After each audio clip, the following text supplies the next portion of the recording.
According to my sort of computer, it's now 6 o'clock, so I think we'll start the meeting. So good evening, everybody. Welcome to the remote planning meeting. First of all, as I usually do, a little bit of general housekeeping. I'm Councillor Margaret Glancy, Chair of Planning, and prior to this evening's meeting, we have been testing the technology and confirmed the speakers are in attendance and can be heard.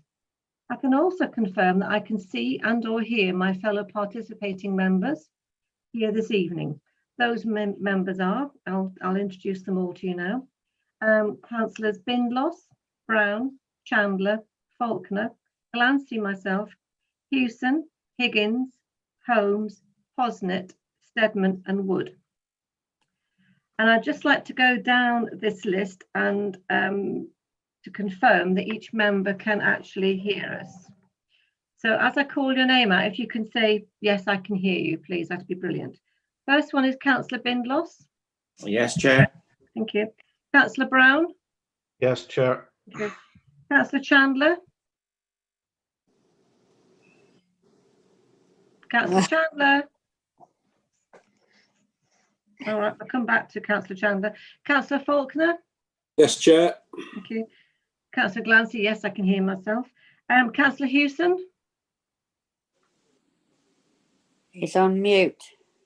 He is, isn't he? Councillor Hewson. Yes, Chair. Hello. Councillor Higgins. Yes, Chair. Thank you. Councillor Posnett. Yes, Chair. Councillor Holmes, I seem to have gone past you, sorry. Well, I can't see myself. Why aren't I? Yeah, I'm here. You need to put your video camera on. Well, I did. Yeah. Put it on No. again. Oh, now it's on. There you are. Right. On before. Right. Councillor Steadman. Yes, Chair. Thank you. And Councillor Wood. Yes, Chair. Okay. So thank you very much, everybody. We have a team of officers. Well, we've only a team of officers present. Councillor Solicitor to the Council, Bob Power. The Assistant Director of Strategic Planning and Regulatory Services, Jim Worley. And members from our Democratic Services team, Natasha Taylor and Sarah Evans.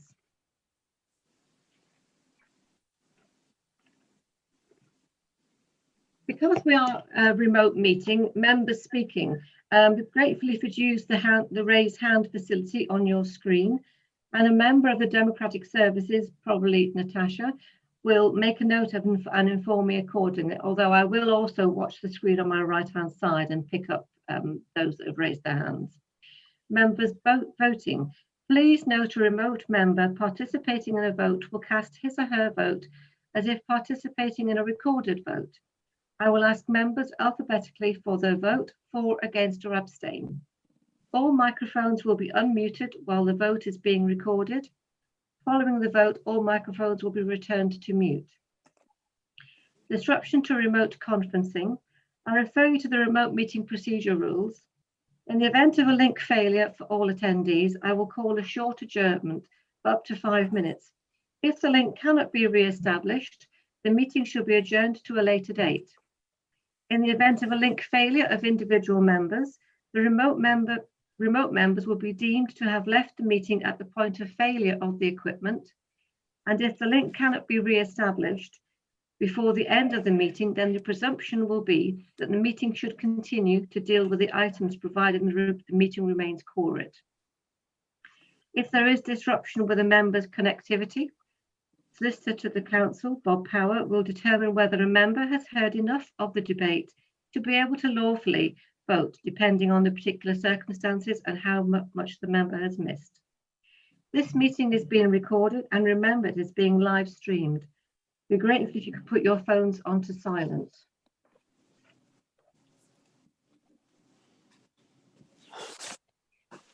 Thank you.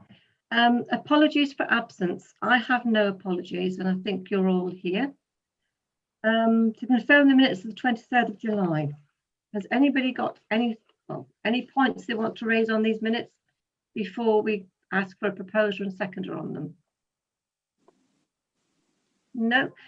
Could I have a proposer, please, for the minutes?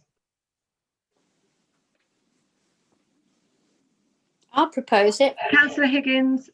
Sorry, I've just seen Councillor Higgins and Councillor Steadman. So proposed by Councillor Higgins, seconded by Councillor Steadman. Are we all in favour of the minutes? So I'll have to go through the alphabetical list again.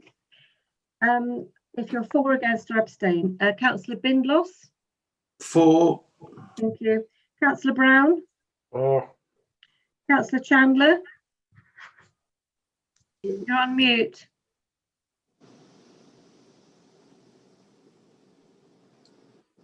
For. Thank you. Councillor I can't- Faulkner. For. I can't hear you, Margaret. Okay, sorry. I'll have to shout a bit. I've got a bit of a sore throat at the moment. Councillor Faulkner, we've done that one. Councillor Glancy, I'm for. Councillor Hewson. For. Thank you. Councillor Higgins. For. Thank you. Councillor Holmes. For. Thank you. Councillor Posnett. For. Thank you. Councillor Steadman. For. And Councillor Wood. For. Thank you very much, everybody. Right. Declarations of interest. Please note the content of the advice on members' interests, and if you think you have a personal, either non-pecuniary or pecuniary interest or bias, please state that now. We have Councillor Posnett. Thank you, Chair. I have got a personal but non-pecuniary interest as being a member of Leicestershire County Council. So if there are any discussions about the county, then that's my interest. Thank you. Thank you very much. And Councillor Holmes, you have your hand raised. I do. I had two daughters there over 50 years ago. That's at St Mary's Hospital. That's the only interest I've got. You, Just like thought- a lot of other people that had their children were born there, although mine weren't. Yeah. Exactly. Thank you very much for that. Thank you. Right, we'll move on to item 4.1, which is, well, it's the only application on the agenda this evening. Item 4.1 is 19/00909 St Mary's Hospital, Thorpe Road, Melton Mowbray, and its change of use of the central block and 2 wings, plus outline for demolition of all other buildings and structures and redevelopment of the site for up to 38 new dwellings. Officers, actually it'd be Mr. Worley to address the committee and provide a report. Okay, evening everyone. I'll just do the briefest of introductions, then I'm going to try and put the images up, so bear with me while I fiddle with technology. Okay. So I'll talk slower. The update is singular tonight, you'll be pleased to know, and just an update of the view of Leicestershire County Council on the revised position on developer contributions. And they say they have read the report for tonight and are content that the report addresses the County Council's concerns in full. Therefore, they would be grateful if I could bring to the committee's attention that the County Council withdraws its objection to the planning application, provided the planning committee supports the officer recommendation insofar as it relates to developer contributions. So bear with me now whilst I mess about. Nothing can go wrong.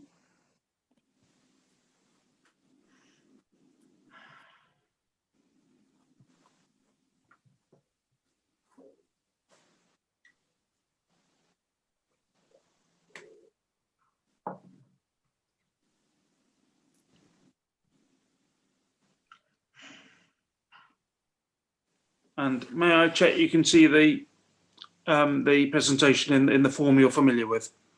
Yeah. I can, yes, we can. Okay. So, Yeah. going through the application.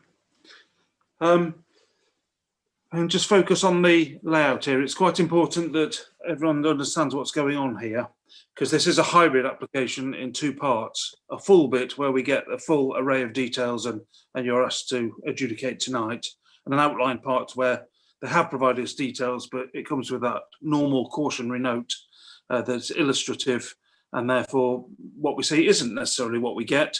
Need to consider those in terms of their principle. So if you can make it out, the central area bounded by the sky blue line with the purple and turquoise buildings is the full bit, and everything surrounding it within the red line is the outline bit, and that layout that you see and the parking and the open spaces, all the rest of it, they're all purely illustrative, so not really to be debated tonight. In contrast to the central bit, which is everything we're going to be presented with. And what that comprises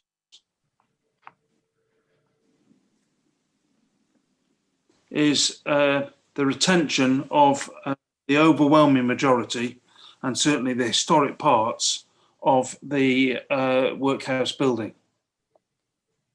So this is how it is at the moment. You'll be familiar from your views from Thorpe Road, which is the top elevation. And the amount they propose to retain is, as you can see there, all of the important parts. If I slide up and down, you'll see that the existing elevation has things tacked onto the left-hand end on the top image. They disappear, but they're a modern addition, a relatively modern addition. And basically what this conversion would do would, apart from convert, would restore the building to its sort of perfect, symmetrical, historic format. So we're very pleased that in that respect, the heritage is preserved, enhanced indeed. Just more images, they don't tell us very much more. And floor space, which I can return to if we have any questions about that. So if I can slide back to the layout, because I guess that's where the focus of debate is going to be. And if I can just draw, please, some highlights, some important parts from the committee report, starting with what I tend to call the strategic fit at paragraph 2.2, page 13. And there you'll see that we tried to explain the importance of this site to the development of the town, its key role as a local plan allocated site, and the fact, importantly, and I think for us uniquely, that Homes England have become involved because the marketers failed to deliver this, so it's required the government agency to come and give it a helping hand, and they are the applicants, having acquired the site, and have configured this scheme in order to take it forward because the market left it sterile, basically. I can also refer you to page 28, and you'll see there that the Director of Growth and Regeneration's comments about the contribution it makes to regeneration of the town in a more general sense, as well as progress on the site itself, a reference point really.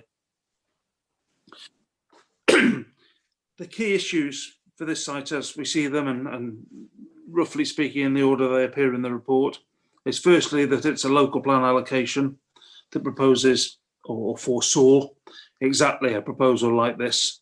The allocation itself made references to the heritage and them needing to be retained unless viability was against it, in my own words. And that's exactly the path that Homes England, the applicants, have followed in this case. The viability has been submitted and checked independently up by us and found to be robust. This isn't just another hard luck story that we're familiar with. And you can see where the vagrant cells, which I know is going to be the focus of much debate tonight, fit in this, paragraphs 4.28 and 4.29. And the essential message that comes through there is that they occupy such a significant proportion of the site, they would knock out a number of houses and tilt the balance of the finances of this scheme so that it was no longer viable and couldn't go ahead. So it's with great reluctance that we recognise their potential demise here. We've looked at alternatives about what might happen to the vagrant cells. You'll see these are mapped out in the subsequent paragraphs. We looked at relocating them hook, line and sinker. We've looked at demolishing them piecemeal, setting them aside, and with a view to one day being able to reconstruct them somewhere else. And we've looked at the prospect of turning them into a museum piece. They're all probably feasible in a physical sense, but they all cost money, and in the first few of those, sizable amounts of money. And as I said, the viability of this site is stretched to the limit, and that's before tonight's news about meeting the developer contributions. So there really is no wriggle room. And if I can stress again, this isn't a hard luck story on this occasion. The point is proven by the work that's been done. I mentioned it from the LCC comment, the developer contributions are now to be paid in full. That's in round figures about 600,000 to the county council, dominated by education, and a small amount for healthcare, as is routinely the case for residential developments in the town. If I can just briefly dive into some of the technicalities, because I know they're always of concern. Firstly, on flooding. So this site isn't in the flood zone, but it's pretty darn close to the one just down the street. And I think we've all experienced the Thorpe Road junction when it resembles a swimming pool more than a road. This site and the ones around it contribute to that flooding through its runoff. And the good news here is that the drainage scheme, this is an opportunity to introduce a drainage scheme and not just let the water flow where it prefers to go, which is down a very gentle slope. And the LLFA advise us that with the scheme proposed here, the runoff can be reduced by a whopping 80%. So that's got to be a positive step forward from current situation. Also parking, I know that this is always controversial, isn't it? So in the full element, the conversion part of this proposal, it's proposed one space per unit owing to the town centre location. But on the outline, again, the cautionary note again, if I can suggest that you don't start counting parking spaces there, because that is simply the illustrative scheme, and someone needs to pick this up, design it properly and present it back to us as reserved matters with whatever parking they propose, and we then adjudicate that in the normal matter. That said, we can specify, as we can on any factors on the outline element of this application, because this is our opportunity to draw the parameters or write our red lines. So I do know that that's likely to feature in the debate. And finally, just in case people consider it unusual, affordable housing, there's no affordable housing proposed here. And the reason that is it is because it's exempt under vacant building credit, which is perfectly legitimate and a feature of national planning policy that basically rules us bluntly whether we like it or not. So it's qualified to that niche and gets away with that one.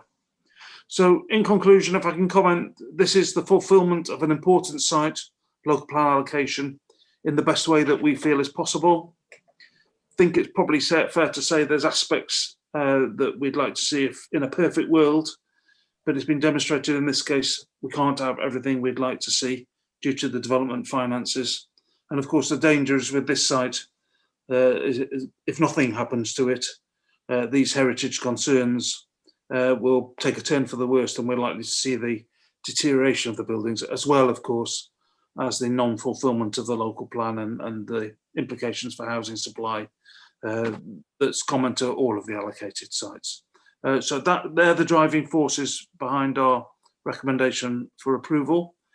Now linked to a full Section 106 suite, I'm pleased to say, on page 1 of the report.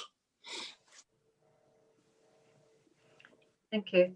Do we have any questions of Mr. Worley, of members? That I can't actually see if anyone has the hand raised because I haven't got the right hand side of my screen. If you could let me know if anyone has the hand raised, please, Natasha. Yeah, Councillor Glancy, there's no hands raised currently. Okay, thank you. Well, in that case, I have one question, Mr. Worley. You mentioned about the car parking, and it's only one car parking space per residence on the full part of the application. So I would then assume that there would be parking actually in front of the main building because it's going to be open. Am I correct in that? I would be tempted to bring the presentation back up, but I think there's a quicker way. If you can go to the initial pages of your report, it will be there in the parts. So let me scroll down. I'll guide you there as quick as I can. So in your agenda pack, I'm referring now to page 12, 12, yeah, got it. the layout, and you can see the small number of parking spaces, as you say, in front of the buildings. Yeah. So there's 5 allocated, well, that looks like 5 allocated parking spaces, 1, 2, 3, 4, 5, yes, in front of the buildings, but the actual area directly in front of the main part, the central part of the workhouse, there's no parking identified there, but my presumption is that's where people will park. Yeah, I think Am I correct? Yeah. I would make the same interpretation. It doesn't really do anything, serve any other purpose. So No, it doesn't. So available. then, There's yeah. a certain ability about it. Okay, thank you very much for that. Councillor Holmes, you have your hand raised. You're on mute. To get off muted, somebody put me on again. Yeah. Yeah, right. Yeah, do you, in your report, Jim, you say that really we should just concentrate on the middle bit, the old workhouse bit.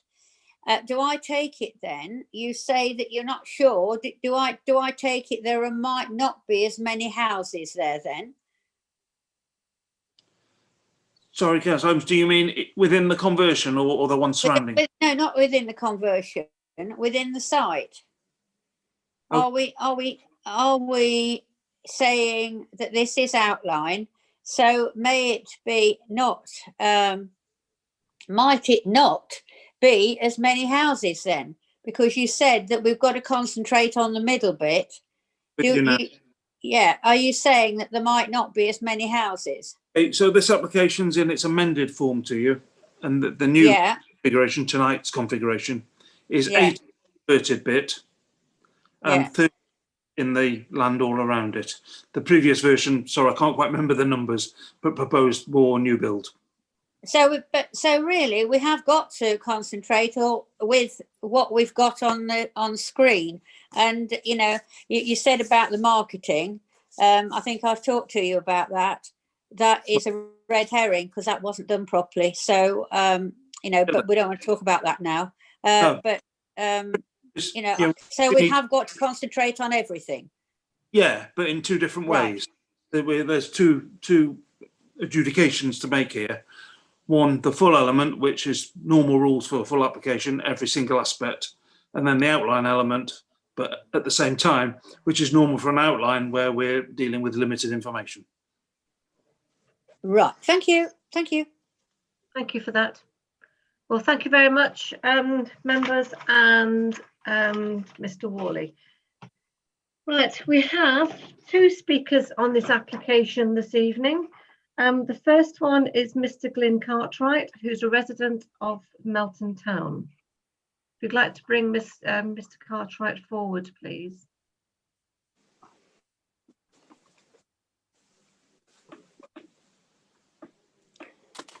Good evening. Good evening, Mr. Cartwright. Welcome. You have 3 minutes, Mr. Cartwright. Okay. So yet again, this application is before you, hopefully for the last time at this stage. You are already aware of my thoughts and the thoughts of hundreds of local residents on this issue.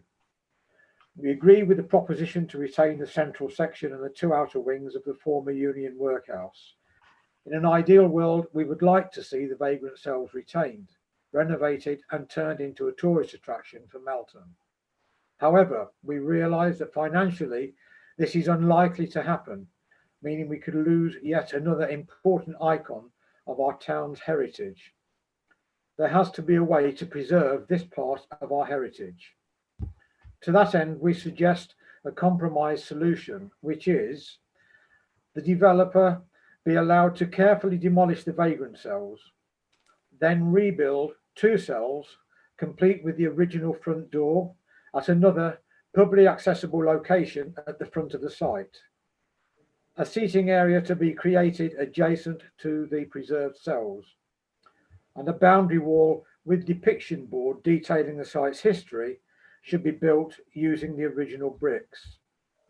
In more detail, the internal parts of the cells should be a replica of the original cells and use as much of the original fittings as possible. The internal parts to be visible via glass or perspex panels. This would enable the internals to be visible whilst keeping the cells locked and secure. The seating area to be created using bricks from the original cells. There are some broken rocks on site from the days when vagrants occupied the cells. These should be preserved and secured in a pile by the reconstructed cells. Depiction boards should also be installed detailing the history of the former workhouse and vagrant cells. A boundary wall incorporating raised flower beds. Maybe local community groups would be interested in maintaining the planting there. Any remaining brickwork should be retained for possible use in future community projects where possible. Homes England are wanting to divest themselves of this site as soon as possible. I believe they should fund a compromise solution for the benefit of the residents of Melton Borough. Chair and committee members, 30 the seconds, people Chair. of Melton have said they want the vagrant cells to be preserved. These people are your constituents who are relying on you to achieve a satisfactory resolution to this application, one that needs to be a compromise as much in their favour as it will be for a developer. Do not let another piece of our heritage succumb to the bulldozers without trace. With Melton Borough Council officers, councillors and Save Our Heritage working together, we are sure 3 a minutes. satisfactory compromise can be found for the benefit of all parties. Thank you for allowing me to speak. Okay, thank you very much for that. Do we have any questions of the speaker? I can see Councillor Faulkner has your hand raised. Yes, thank you, Chair. Yes, Mr. Cartwright, whereabouts are you proposing that these vagrant cells would be rebuilt? Are you suggesting that some of the houses would have to be knocked off the scheme to make way for them? No, Councillor, I understand that there is sufficient space for 2 cells to be built at the front corner of the site without it affecting the overall development on the site. When you say the front corner, which bit on the plan do you mean? The bottom left-hand corner or by the entrance? Right, the entrance. I believe it is the right-hand corner. Yeah. Right-hand corner. Okay, thank you. I think it might be the southwestern corner in actual fact. Yeah, on the plan we're looking at the bottom left. Bottom bit, yeah. Yeah. Okay. Thank you. Councillor Higgins? Yeah, thank you, Chair. Yes, thank you for that, Mr. Cartwright. I know 3 minutes on this site. I know how hard you've worked and other members of the public, including Mr. Agnew and various other people have worked on this. So for 3 minutes, it's very difficult to get all your points over. But one part you were talking about, you were asking to work together with the council and the applicant on that. So can I just deduce very sharply, are you encouraging the committee to seal the deal, so to speak, because you're in favour of retaining that workhouse? And so you see this as a positive step? Because I do know from the representations we got when we deferred it last time, there was a lot of upset from the public thinking it put the whole site back in jeopardy again. Yes, Councillor. I originally would have liked to have seen all of the original vagrant cells retained. However, I do understand the finances involved in this, and I can understand why the developers would want to demolish the vagrant cells completely without trace. And so therefore, I would be in favour of the vagrant cells being demolished where they are currently, and 2 of the cells only being relocated elsewhere on the site, away from the housing development itself. So specifically, you're encouraging us to support the full part of the application in terms of retaining the workhouse, which is the St Mary's building? Yes, councillor. Thank you. Thank you. Councillor Holmes, do you have a question? Yes, Mr. Cartwright. I'm sure so many other people would like to keep the whole of the vagrant cells. Do you not think that we could have actually just kept a part of it and left it where it was? Because there is quite a lot of ground behind it. Do you think that would suffice for people? I do like the idea of what you're putting on the wall. I think that's excellent. And, we do want to retain what heritage we've got. My goodness, we've got rid of a lot of it, haven't we?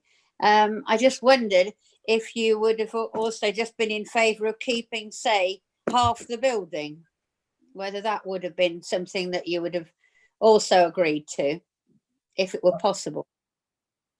Certainly, that would have been a very good alternative solution. However, I remember when the plans were first shown at the Pera building, I remember talking to one of the representatives from Cushman Wakefield, and I was told in no uncertain terms that the vagrant cells cannot stay where they are. They have got to be demolished. Otherwise, they will not get sufficient houses on the site to make it financially viable for them. Unfortunately, I'm not an expert in that field, so I don't know. I can only go by what people are telling me. But I have also heard that to move two of the cells to a corner of the site is quite feasible. Thank you. Thank you very much. Any other questions for Mr. Cartwright? No. Okay. Well, thank you very much. I think we'll move you back to the attendees now. Okay. Thank you. Thank you.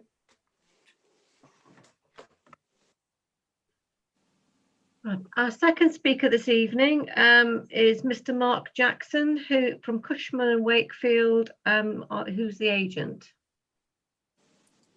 If you could bring, I can see his name. Hello. Good evening again. Hi there. Hi. You have 3 minutes, Mr. Jackson. Okay, thank you very much. I will be brief because I think most of it's been covered. But suffice to say, thank you for the opportunity to speak today. My client, Homes England, is very pleased that this planning application is being positively recommended. This follows over 2 years of collaborative working now with your officers and key stakeholders since my client acquired the site back in 2018. The planning application, as you know, is 46 new residential dwellings, 8 of which will be apartments within the detailed part of the scheme. It will secure the long-term beneficial use of the core and the wings of the former workhouse building, which has been vacant since the hospital closed. It'll reintroduce activity to the site, including the provision of open space, and that open space will frame the retained workhouse building. The site's a very sustainable location, excellent access to public transport, employment, shops and services, and the indicative layout that's been prepared demonstrates how car and cycle parking can be provided. As part of the pre-application process, we invited 1,200 households and local businesses, as well as local councillors, to a public consultation event. The feedback we received on the scheme was predominantly positive, and there were lots of helpful comments given regarding layout, use and highway safety, all of which were taken into consideration. Clearly the most notable comments came to do with the vagrant cells, and I'll cover them shortly. Residents were rightly proud of their local area, and it was noticeable actually that residents living closest to the site were very keen to see the development start because it will significantly improve the environment. Despite every effort to retain and refurbish existing buildings on the site, the proposal does result in the loss of former vagrant cells.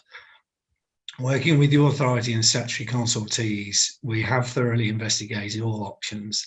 However, the lack of alternative uses, the substantial costs of refurbishment render this scheme a scheme that would keep the vagrant cells unviable. Our approach has been independently assessed and it has been verified as well. The applicant has agreed already to a level 4 historic recording of the building, The idea of interpretation boards on the site, from what I've heard today, would also be a sensible idea. Whilst there is no requirement for affordable housing provision on the site, Homes England have secured a preferred developer for this site who does intend to provide up to 40% affordable housing provision on the site, but through Homes England grant funding. Subject to planning permission being granted, my client will work with your authority and preferred developer to bring a more detailed scheme forward. It's anticipated that this process will take around about 6 months. My client's very keen to continue the engagement with your authority throughout this process. Thank you for the opportunity of speaking. Thank you. I see Councillor Faulkner has his hand raised. Would you like to ask a question? Yes, thank you, Chair. Listening to what you just said about the vagrant cells, you're saying that there's no way you can incorporate anything from them onto the site at all. Is that correct? You won't even consider trying to find any way of helping relocate any of them? We have looked at this in the past, and so to say we wouldn't consider it that's not quite fair. We have looked at it, and what we've said is, and what we found is that it's not viable to do so. I think the suggestion of the interpretation board is a sensible one. I'm sure that could be provided on site.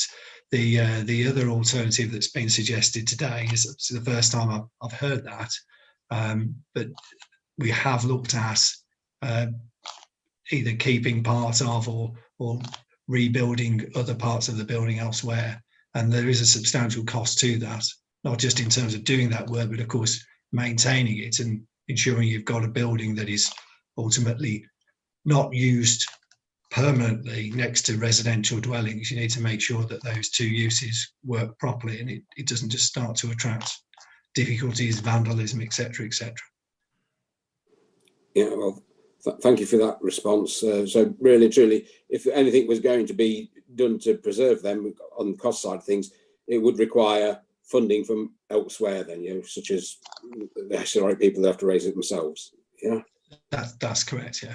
Okay, thank you very much. Thank you. Councillor Higgins. Yeah, thank you. I noted you said that you're looking to work with a preferred bidder on affordable housing, and there's many councillors who are strong champions of affordable housing. But you said about a Homes England grant. I don't know if you can expand on that a little bit, because there's numerous different routes for affordable housing.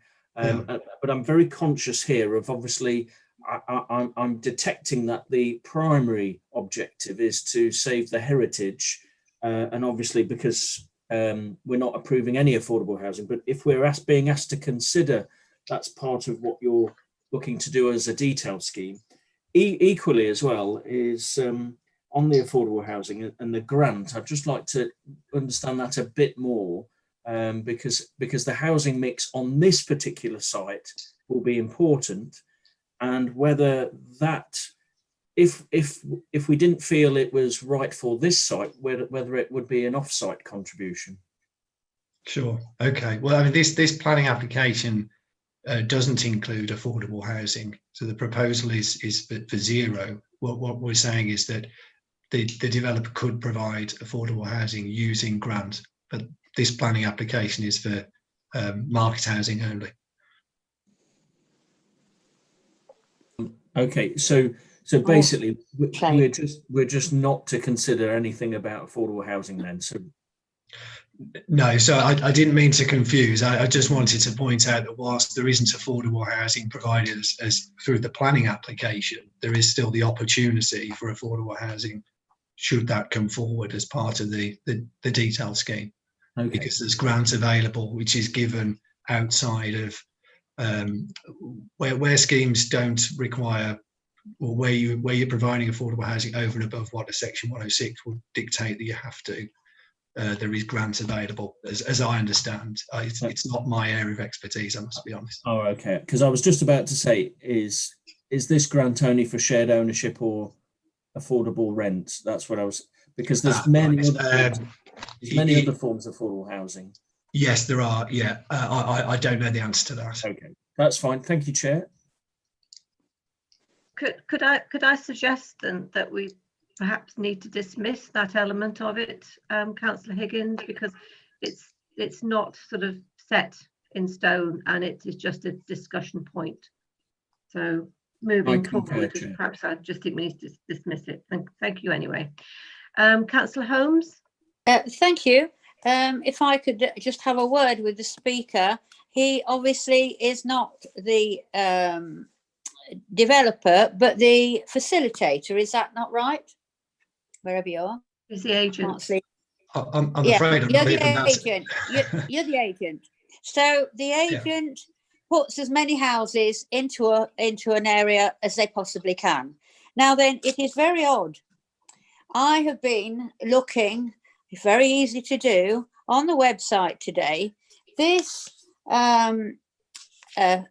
development is off an NHS development, isn't it? It's part of St Mary's Hospital. Yeah. And actually, I'll read you what it says about having spaces for children. This is off the NHS website. Children, time and place to play. NHS publication, why play is important to children.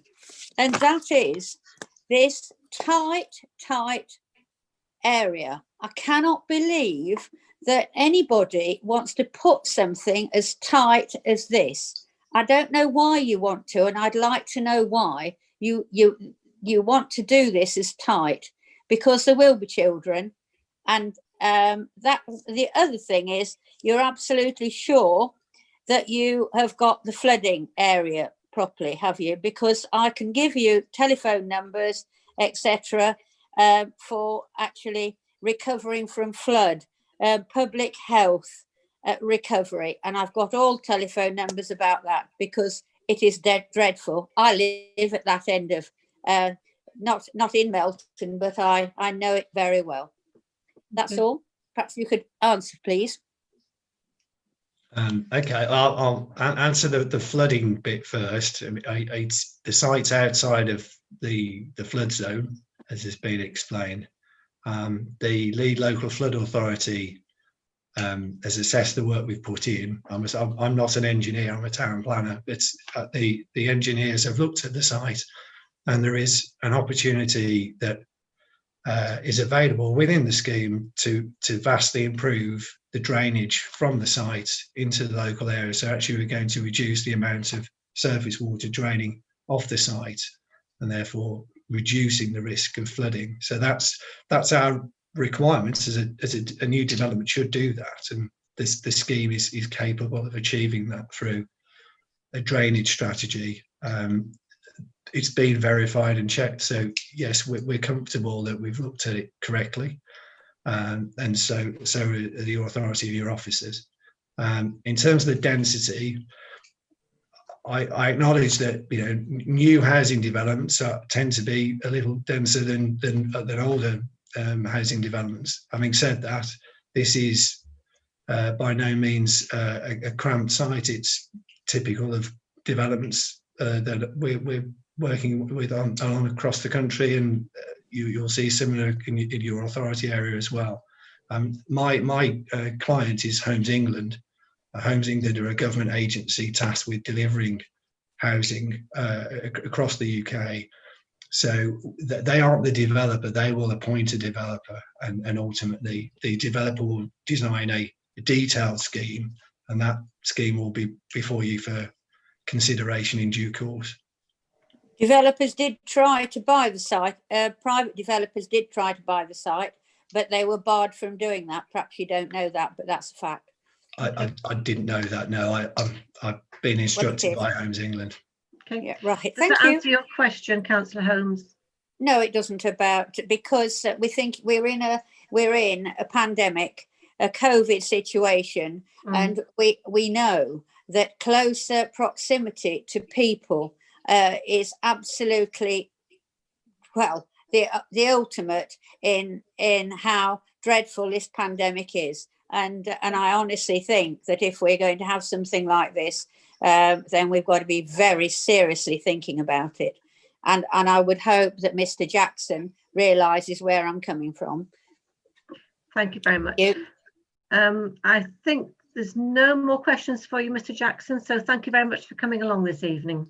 Thank you. Thank you. Can't get demoted. To take you, yeah, that's it. Well done. I was Thank trying you. to do it, I couldn't do it. Thank you. Well, do officers, does Mr. Worley have anything to add to the speakers this evening? Any further clarification? Yes, if I may, please. Just to reiterate a significant point that came up when Mr. Cartwright was speaking, and also in Councillor Holmes's question at the end, that just to reiterate once again that the layout showing the open space, houses and the park is indicative only. So we don't know where the open space is going to be. We know there's going to be some. So I think Councillor Holmes can rest assured there will be some, but we don't know its size and shape and position yet. That will be submitted and we get a chance to consider it then. Okay, thank you very much. Well, we've heard the speakers and we've heard the officers' presentation. So now it's over to you, members. Do we have any questions of Mr. Worley before we start? For clarification, Councillor Steadman. Is this a question of Mr. Worley? It is a question of Mr. Worley. Okay. We're obviously looking at part outline, part full application here. And from what I can see is that the vagrant cells are obviously form part of what is currently the outline application on this site. Could we not leave the repositioning or rebuilding, etc., of the vagrant cells with the outline? I mean, the gentleman, the agent said it, you know, it would be 6 months before we come back with anything here. Would it be possible for the people that are objecting to their loss to go away and fundraise or find an alternative site for them within the town where it could be partially rebuilt, rather than having a massive debate about it tonight when it's, you know, it is only the outline part of the application? Would that be possible?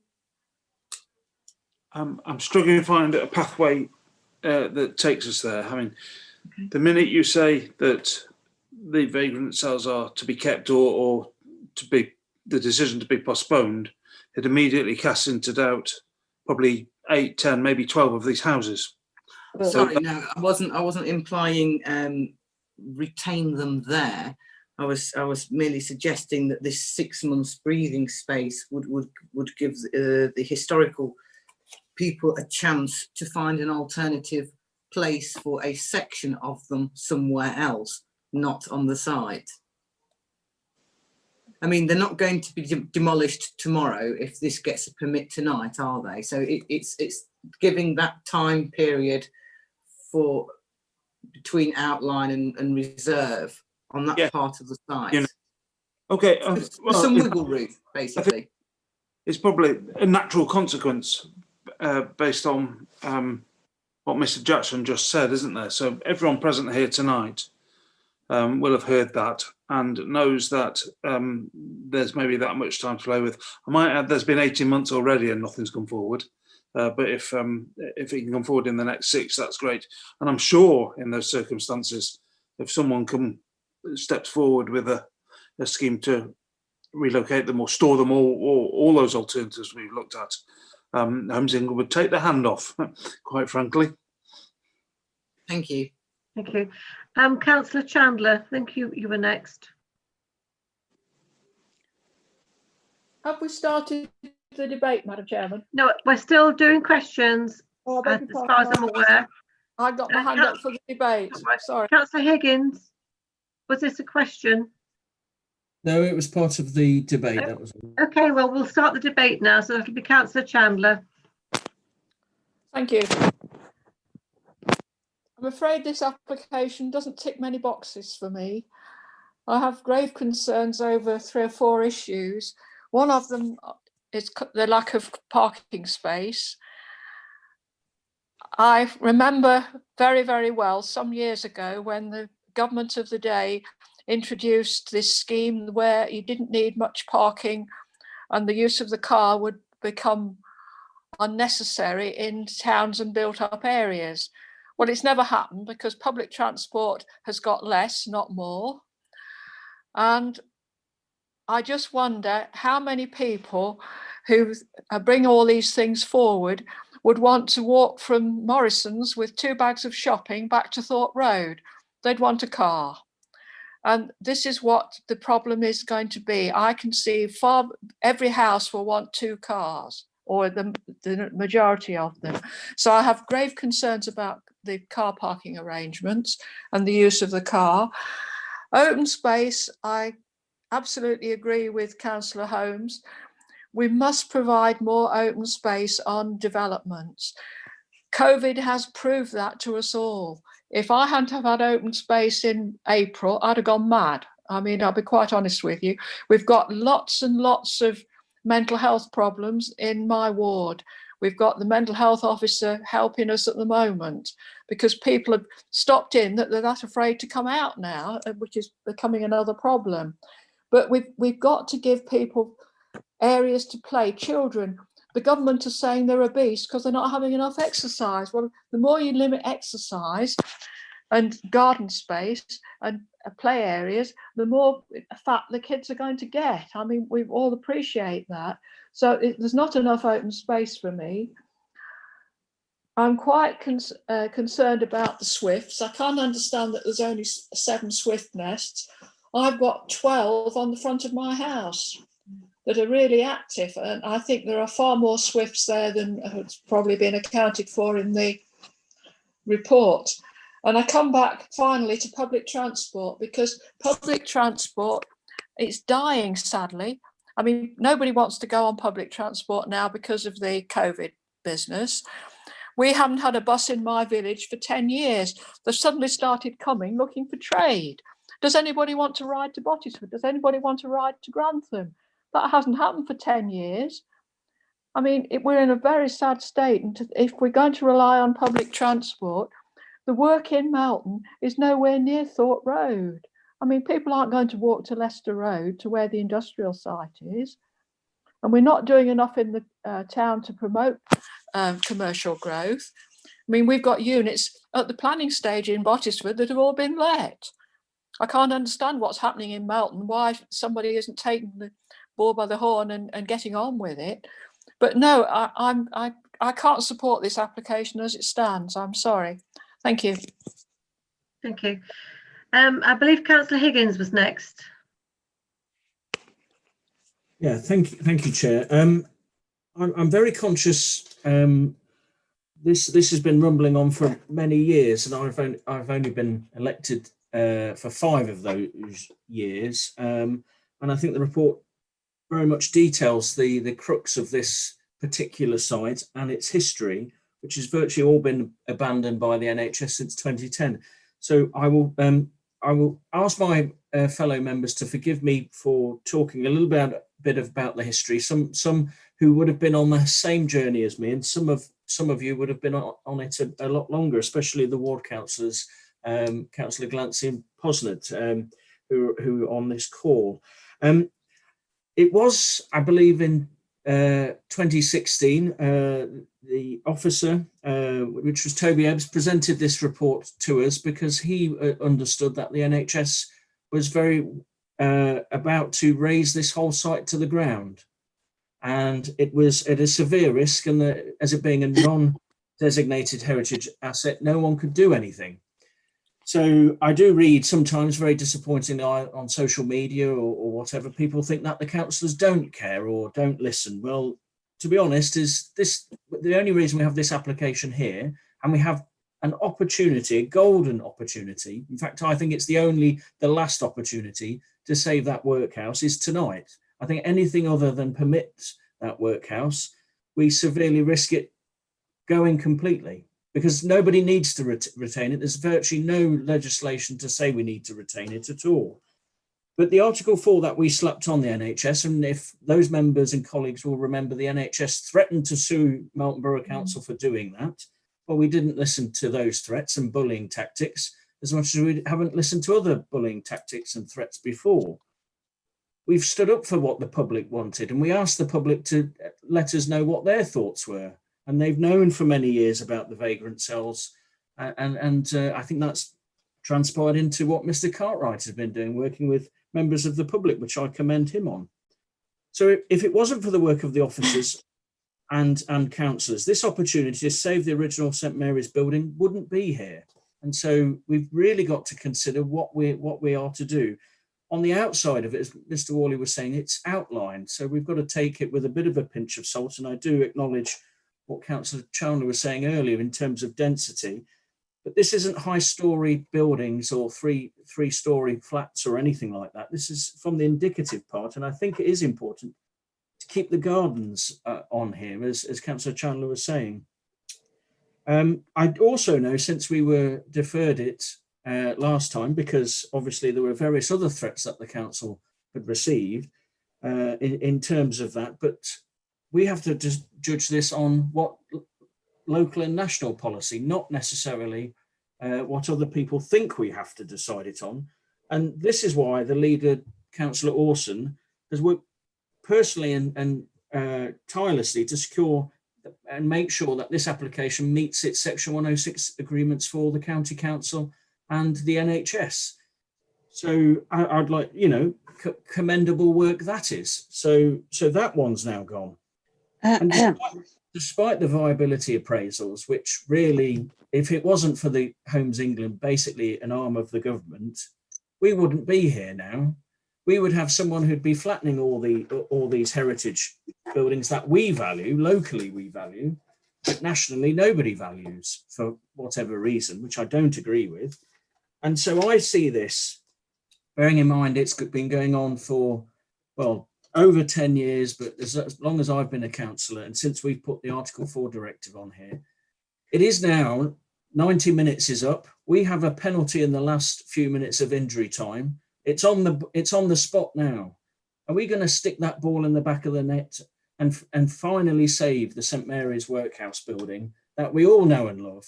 And as Councillor Holmes has said to us before, many people have had children in there. Many people have been born in there. It's an icon for Melton. So let's stick this penalty in the back of the net, because if we don't and blast it over the bar, the next application could be something entirely different. And Homes England probably will pull out of everything, and these buildings will just rot away. And that, to me, is just not acceptable. So I'm going to be in favour of retaining the workhouse, because I think this is the priority that we have to do. And I think with the outline of it, I think we need to probably tie some of that down, not over restrict it. And I think we've got some excellent ward councillors who will be able to work with the applicant on that, as the agent had said earlier. So I implore members not to throw this opportunity away, because I really do fear that if we mess this up and blast the ball over the bar, we're going to lose the workhouse. And I think there may be an opportunity to save the vagrant cells, and we've tried, and there's been opportunity to fundraise. And if there is something of a memorial that could be put on there, as Mr. Cartwright said, well, let's try to do that, but let's not lose that workhouse, because I think that's the main thing we're trying to save here. Thank you. Councillor Holmes, I believe you were next. Yeah, thank you. I wouldn't like to think that our deputy leader was trying to bully us into actually saying that we had got to do this. Now then, I wouldn't have mentioned it, but Mr. Worley mentioned it about the marketing of this site. You think that isn't anything to do with planning, but it is. I had somebody standing in my kitchen on Sunday saying that his firm tried to buy this site to have executive homes in this site, and it wasn't allowed. They didn't even get a reply, and it was a big amount they were offering. Now, I think there's something very wrong about this.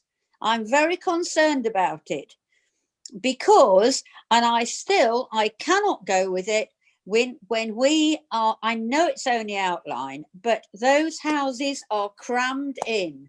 That is a really busy site. You imagine when you come down Thorpe Road that when you're coming onto the traffic lights, is it going to be different when all these cars come out of there? Of course it's not. And then there was the flooding. It's they, as the agent, whoever he was, said that it was going to be sorted within the site. Well, it's not just from the site that the flooding comes, it's down the road. So at 80% better, I can't see how it's going to be any different. In fact, it could be worse. This is really, really, really serious. We have got too many houses on that site, and we should be able to keep the vagrant cells, because we could even have one or two houses next to them, nice executive houses, and then have executive flats within the workhouse. We've seen so much imagination in other places. We don't seem to have any imagination in Melton. But the old courthouse, though, we did there, outside builders, and it's really, really nice. Those apartments are lovely. But this seems to be, there's something behind this, that this Homes England thing that I don't understand, because we could have had a lot better site than this, a lot better. And I don't understand it. I cannot go with it. I think at this time, we know with the COVID-19 situation, we must not be having houses built on top of each other. As I've said, I've quoted all this stuff that I've got off the website. You must give children places to play. There isn't. There's nothing. No car, no, not enough cars. It is ridiculous. And I cannot go with it. And I really can't. So I'm just appalled with it all. But we will keep that site. We will keep the old workhouse. Never fear about that, because it will stay, and somebody will have sense to do it at some time or other and do a good job, hopefully, for Melton. Thank you. That's all I want to say. Thank you. Mr. Worley, you have your hand raised. Did you want to come in? Yeah, please. And apologies in advance for repetition. All this talk about the layout that we're looking at and how much open space and the gardens, we just don't know this stuff. It's outline, and that's indicative only. We can't draw conclusions. We know that. Well, with respect to that, you were, so that's why I'm making the point. You were. Yeah, I know, I understand. But look at Burton up by the swimming pool.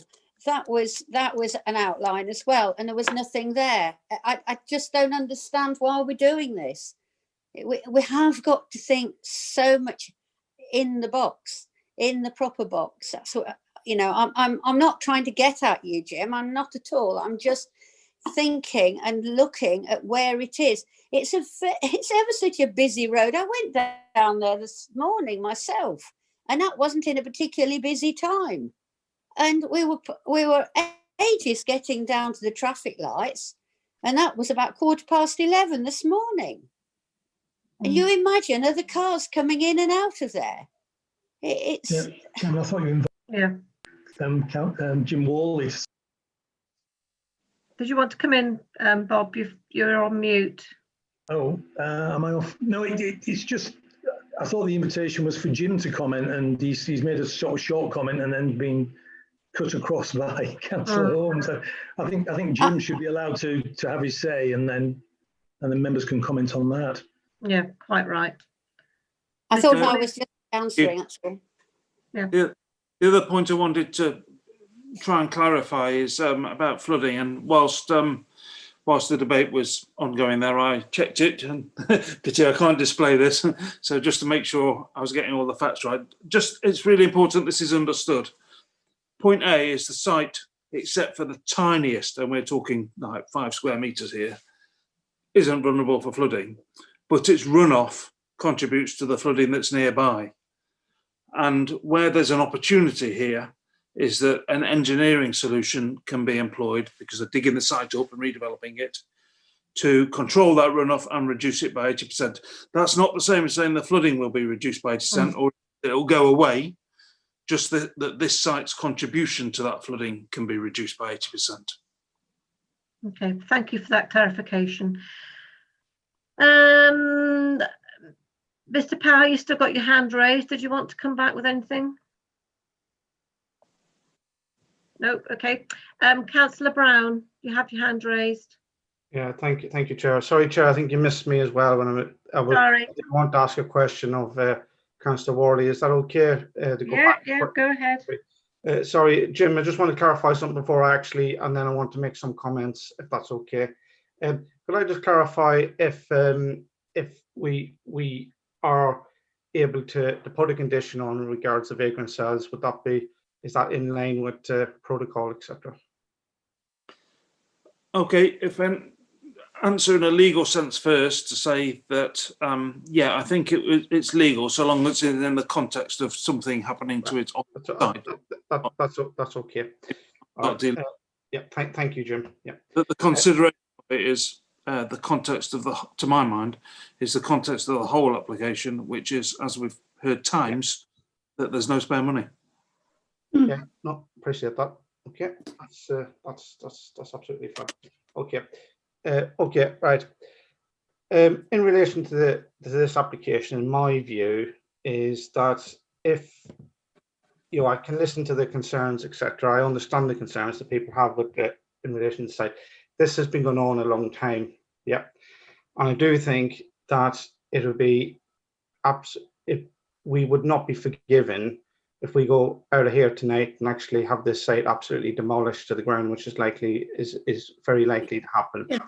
Homes England, at the end of the day, are an organisation that are there to build housing. They're not going to be the developer. They're going to hand it over to somebody, and we don't know who that developer is going to be. Yeah, that developer, I would encourage Homes England to encourage them to look at maximising the site so we can have a good, well-designed site. And that might not mean as the affordable housing which the agent commented on, because we're not expecting that. That's not the decision that we're making tonight. It is an iconic place within Melton Mowbray, and it would be absolutely sacrilege for us to compromise that and compromise that heritage that's already there, which is the workhouse. It also provides, I understand that, within time, but it is an outline planning permission. So within that outline, all we're saying is that we're basically saying that the principle of development is going to be approved tonight. Yeah. And we're agreeing to the flats in the workhouse. And I'm more than comfortable to support that. However, I do feel strongly about heritage, and what has triggered me to speak on this area is that the agent said, we would consider putting 40% affordables. Well, actually, if that's the case, and we have less affordables and encourage them to come maybe back with some less, there might be the opportunity for them to explore the option of the vagrant cells being moved to the front of the site, as Mr. Cartwright has pointed out. Yeah, and I think that is worth exploring. And I think if we walk away from this tonight without actually conditioning something like that, we're going to lose that opportunity. I'm not saying do it, but I have some wording prepared which could hopefully go in if people are willing to support that. So yes, I understand the risk of flooding, but this will be designed out. It'll come back to us at reserve matters. Yeah, at the reserve matter stage, if we're really concerned about it, we can still reject the application. Yeah, and we can ask for a better application to come forward. We're not saying that everything that's on that plan tonight is going to be set in stone, as Mr. Worley has said. I'm therefore going to propose that we recommend approval of this application tonight, but I would like to add in a condition, if that was okay. And I don't know, Chair, would you want me to read that condition out? Yes, please do. Yeah, so the wording of that will be that prior to their demolition, details of the scheme to reuse part of the fabric and features of the vagrant cells within the confines of the site as a means of commemoration and interpretation of their presence on the site and their role in the history of Melton Mowbray shall be submitted to and approved by the local planning authority. The scheme shall subsequently be implemented in accordance with the approved details. And I feel that that is appropriate and would give a chance for the residents to be happy with the approval of this application, and also save what is quite a unique site in the town. And yes, Councillor Holmes is right, we've lost a lot of heritage, but by God, I don't want to be named as one of the councillors that's lost even more heritage. So that's, I'm going to stop now, but that's the proposal I'd like to make, and I hope that somebody will come in and second me. Right, Councillor Posnett, you know Yes, thank you. Thank you, Chair. I do agree with everything that Councillor Brown said, so I'm more than happy to second that his proposal. I do agree with him. It is outlined. The sort of debate we've been having tonight is when we're looking at the full application and trying to make amendments. I think whoever that developer is, who takes over the building, then it is important that particularly we, and with Councillor Lumley, as the ward councillors, we do get in conversation with the developer. And I would ask the officers to make sure that is something that happens. But Councillor Brown is quite right. It is online. And, you know, if we're not careful, we will lose that building for the whole of the town. And that would be absolutely catastrophic. So I have no problems with voting in favour. Thank you. Thank you. I think I'm going to jump in here if you don't mind. Would you consider, Councillor Brown, slightly altering the condition that you read out, to include perhaps rebuilding a minimum of one cell to include the original front door? Because I think these were the important parts. Yeah, and absolutely, Chair, yeah. and yourself being the ward councillor, you know much better than me, but I just felt that needed to move this discussion on, and yeah, so I would be more than happy to that warden to be included, and trust you to insert that as you feel appropriate. Right. If I can add some other points to the mainly dealing with the outline going forward, because we know the rules on this. If we don't mention it now, then we can't really fight for it later on. And that's about car parking spaces to be in line with Leicestershire Highways design guide, which is 2 spaces for 1, 2 and 3 bedroom homes. And one thing that I know many people are concerned about is the vista from Thorpe Road of the workhouse. And then to ensure that the homes on the access road actually face into the road and not their back gardens, because otherwise we'll end up with 6-foot fences around the back, which will then destroy the vista of the view of the house. And also to include more open spaces in the outline, basically in the reserve matters, to provide outdoor space, as we know this is extremely important.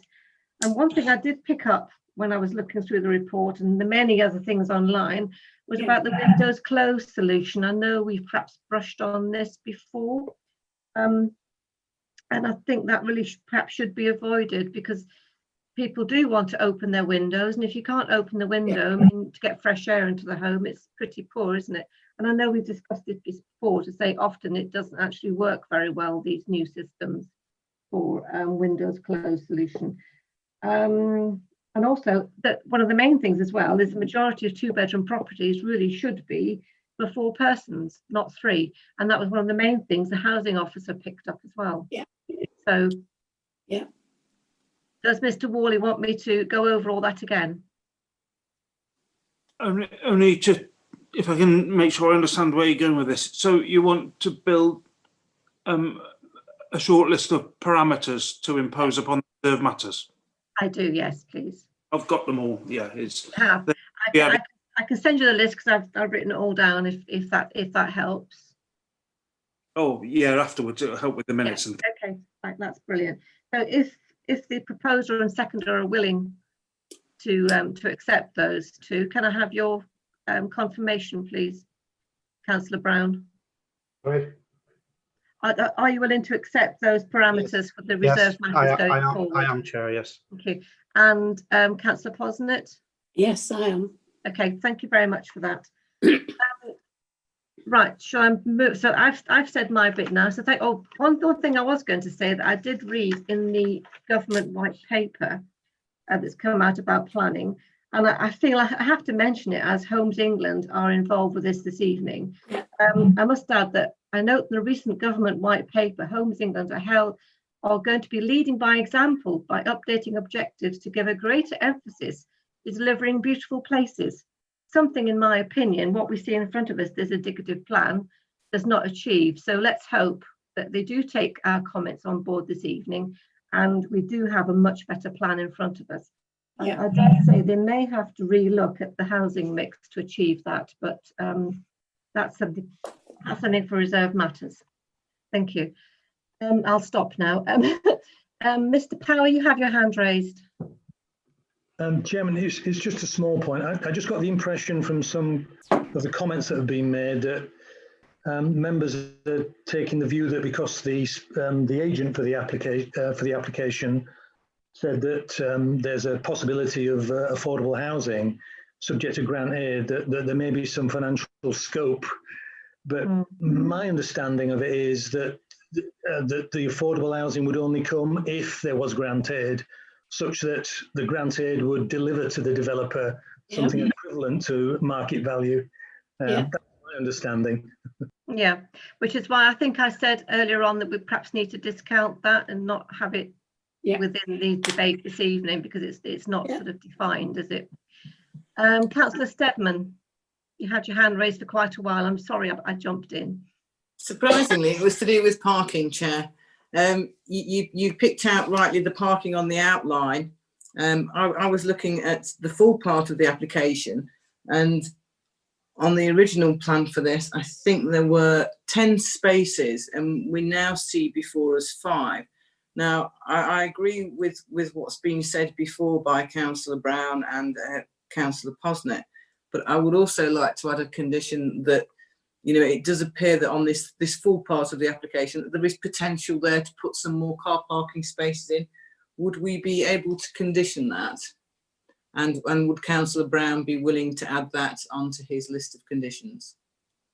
Could I just say that I did say that car parking spaces to be in line, and that meant generally for the whole of the application. Right. So that addressed everything. It wasn't just the outline element. It was for the whole application in front of us. So is that okay, Councillor Steadman? Yeah, that's fine. Okay, thank you. Councillor Faulkner. Yes, thank you, Chair. Just one thing on that before I go on to my bit about the parking there. For the full application tonight, we're looking at approving what is actually there, and there aren't that amount of parking spaces there. So if we pass that, they won't add any more, will they? Because this full application. So adding a condition that something else and then passing it wouldn't help, would it? Mr. Worley, would you like to answer that question? Yeah, it takes some careful crafting of words, but we can. Yeah, okay, that's fine. My point is, although obviously, along with most people, I'd love to see the vagrant cells saved in one form or another. My concern is the ongoing, looking after the things, because how much is that going to cost, and where is this money going to come from? Because clearly the applicants aren't going to do it. Clearly the council haven't got any money. Is somebody going to be able to fundraise sufficient money year after year after year to look after the upkeep of them? No. I have concerns on that. Okay, thank you. Councillor Higgins. I think just on what Councillor Faulkner was saying, I think there may come forward a scheme on the outline which you could have management fees and things like that. And obviously you'll have to work that one out through yourself on that. I still would say it's very much part of the community to at least probably try and raise some fundraising to get it there in the first place as well, if that is at all possible. I just also like to just come back, Chair, and I think listening to what the conditions you were adding and what Councillor Brown and Posnett have added, I think it's truly sealed the deal there, and I think it's great how you've come forward with that, and I think it's brilliant. And I think this is where we're about to vote on saving that workhouse, and as a few of us have said before, you can vote against it, and there's nothing wrong with that as well. That's what you're right, but you're not voting to save it. And at the moment, the full application is for saving that workhouse.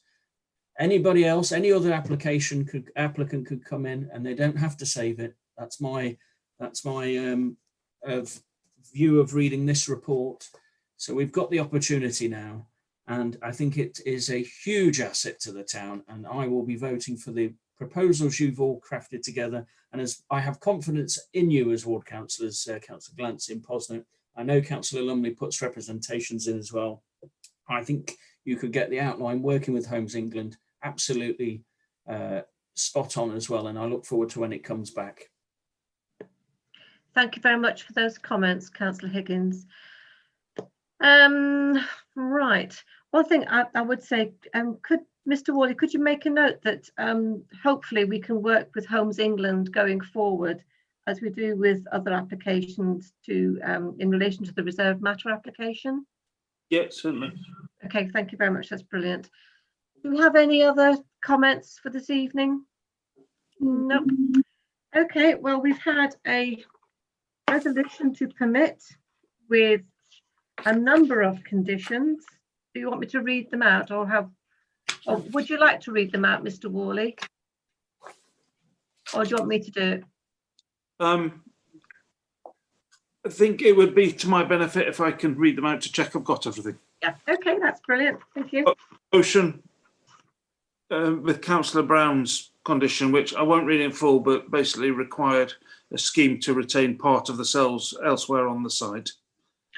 I think that included a minimum of one cell to include the front door, basically. And I was saying to include the front door, which is the bit you added in. Yeah, yeah.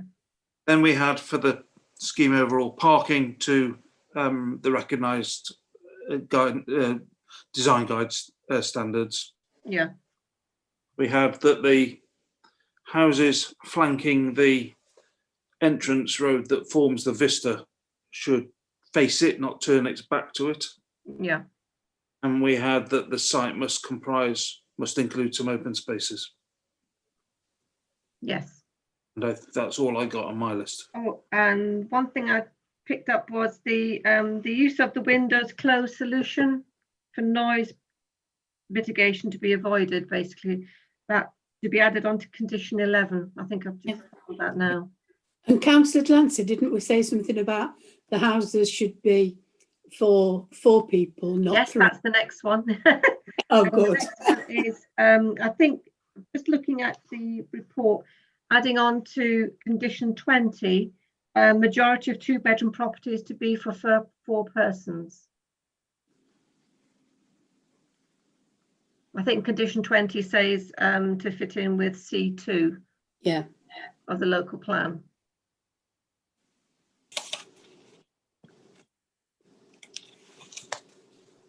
Okay.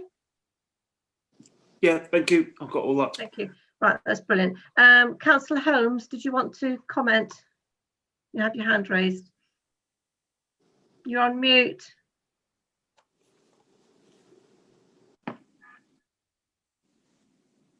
No. You're still on mute.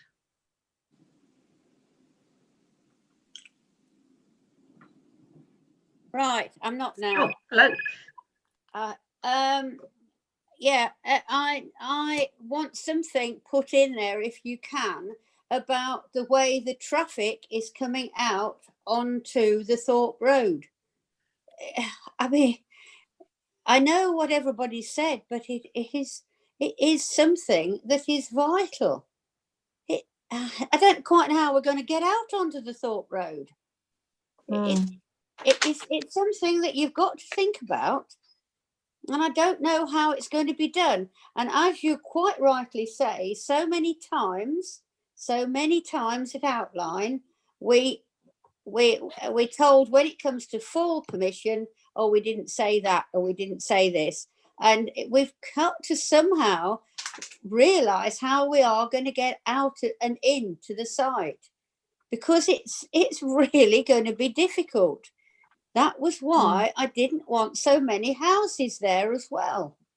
It's really, it's all very well, but we've got to realise, and we've got to know that it's going to be a bottleneck, and it's going to be really difficult. And I don't for 1 minute want the workhouse to go. Of course I don't. But we have got to be seriously thinking however other houses are going to be able to be managed when you're putting cars in. And of course we need cars because I've got to go somewhere and come back and in and out. It's going to be incredibly difficult. So Yeah. I don't know what we can put in there. We can put something in there probably. I don't know what or how. But these are why I have these grave doubts. Thank you for that. Although I would say that is part of the access is part of the full application, which county highways don't have a problem with the access itself. We know that. Well, I know. We've heard this numerous times before, but in reality, sometimes it does cause a problem. But I think there's probably very little we can do about that particular thing. But hopefully, when we do eventually get the ring road or the distributor road on the north, it will relieve a lot of traffic coming through the town. So that is one positive going forward. If I might say, when there's an accident on the A1, everything comes down the Thorpe Road. Everything comes down the 607 into Melton. And this happens quite frequently now, I'm afraid. Once a month, apparently. I think I did the figures once. Yeah. Okay. So are we all ready to vote on this?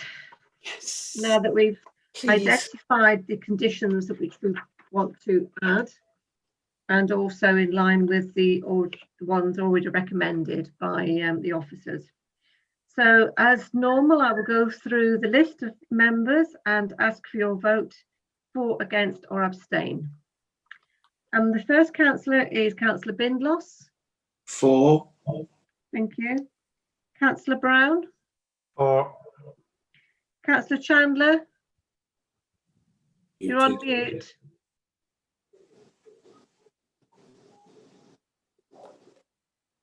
I'm abstaining. There are too many conditions. Okay. Councillor Faulkner. For. Thank you. Councillor Glancy. For. Councillor Hewson. For. Thank you. Councillor Higgins. Delighted to save the workhouse. I'm voting for. Thank you. Councillor Holmes. Against. Thank you. Councillor Posnett. For. Thank you. Councillor Steadman. For. Thank you. And Councillor Wood. For. Thank you very much, everybody. That is permitted in line with officers' recommendations, conditions, and the additional ones added by the committee this evening.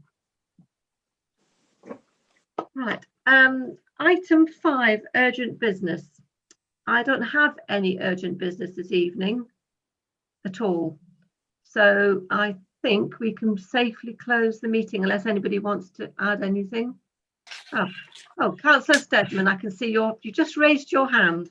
I have. I'm getting quick at this. Okay. Yeah, I would just like to say that comments have been passed in my ward, and I know from conversations with Councillor Brown, he's had similar in his ward, where people are complimenting the planning committee and the officers for their professionalism, for the research and input that they put into and hard work they put into all these applications. And I think sometimes, we get a lot of criticism for decisions we make, but it's good to hear feedback, positive feedback from people that they are gaining more confidence in this committee. And I thought that was worth a mention. Oh, indeed it is. So thank you very much, everybody. Thank you. And because of that, I think I would like to thank all the officers and every member who has an input into this committee for be recognised, I think, as a huge achievement. Absolutely brilliant. So thank you very much, everybody. Thank you. I can now say that 7:30 and the meeting is closed. So thank you, everybody this evening who came along. Thank you. Thank you. Margaret, just very quick. Yeah. Our meeting on Thursday, I may just be a few minutes late because I've got a hospital appointment at 1:30. And I'm